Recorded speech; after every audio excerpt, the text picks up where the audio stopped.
That's all trip இது ஒரு auto மற்றும் கேப் புக்கிங் ஆப். சின்ன டவுன்களுக்கு விசேஷம், கோயில், குளம்னு டூர் போறவங்க ஆட்டோ கேப் கிடைக்காம ரொம்ப கஷ்டப்படுவாங்க. அவங்களுக்கு இந்த ஆப் ரொம்ப பிரயோஜனமா இருக்கும். கீழே டிஸ்கிரிப்ஷன்ல இருக்க லிங்கை கிளிக் பண்ணி தட்ஸ் ஆல் ட்ரிப்பை டவுன்லோட் பண்ணிக்கோங்க. வரும் சட்டமன்ற தேர்தல் தமிழகத்திற்கும் பாஜகவுக்கும் இடையிலான ஜனநாயக போர் என்று முதலமைச்சர் ஸ்டாலின் தெரிவித்துள்ளார்.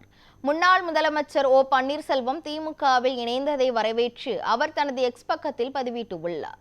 அதில் வரும் சட்டமன்ற தேர்தல் என்பது தமிழகத்திற்கும் பாஜகவுக்கும் இடையிலான ஜனநாயக போர் என்றும் இதனை உணர்ந்துதான் பல்வேறு ஜனநாயக சக்திகளும் திமுக கூட்டணியில் இணைந்து வருகின்றனர் என்றும் முதலமைச்சர் ஸ்டாலின் தெரிவித்துள்ளார்.